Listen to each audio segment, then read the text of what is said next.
Electoral bond supreme court ने असंवैधानिक घोषित कर दिए थे और उसी के बाद से घमासान मचा हुआ है। सुप्रीम कोर्ट ने एसबीआई को कहा था कि चुनाव आयोग को जानकारी दें और चुनाव आयोग से कहा कि उसे साइट पर पब्लिश करें।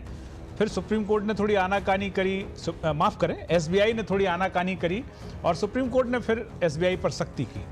तो एसबीआई ने आंकड़े दिए, लेकिन ये नहीं बताया कि जो उसमें एक नंबर होता है, अल्फ़ा नंबर, न्यूमेट्रिक नंबर, वो नहीं दिया, जिससे पता नहीं चल रहा है कि किसने, किस उद्योगपति ने, किस घराने ने, किस ग्रुप ने किस पार्टी को कितना चंदा दिया।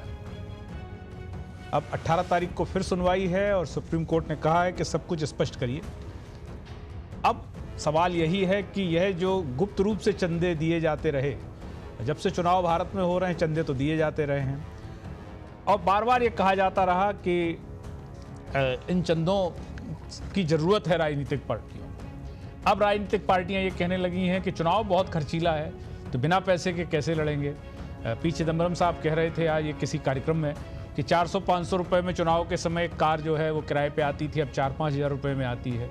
तो बिना एक तरीके से पैसे के चुनाव कैसे लड़ा जाए। राजनीतिक दलों की ज़रूरत भी है पैसा, लेकिन सवाल उठता है कि फिर पैसा, जब ये कहा गया इलेक्टोरल बॉन्ड के समय कि काले धन के प्रवाह को रोकने के लिए और इससे काले धन पर रोक लगेगी और सफ़ेद में चंदा आएगा, लेकिन फिर भी गुमनाम रखा गया देने वाले का नाम।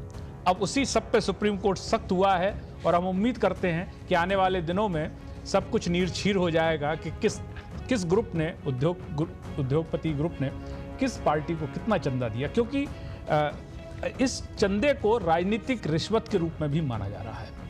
सत्तारूढ़ दल के पास ये चंदा ज़्यादा आता है और सीधी सी बात है कि चंदा कोई दे रहा है तो फ्री में तो नहीं दे रहा है, कुछ बदले में लेगा भी। ये जो चंदा है, एक फिल्म का गाना हमें याद आ रहा है कि गंदा है पर धंधा है। तो अब इस चंदे की जरूरत यदि है तो फिर चंदा इस मात्रा में लिया जाएगा तो कौन देगा? सीधे सीधे नाम बचाकर ही देगा, नाम बचाकर ही चंदा लिया जाएगा। और ये अब कहा जा चुका है कि एक तरीके से ये घूस है राजनीतिक।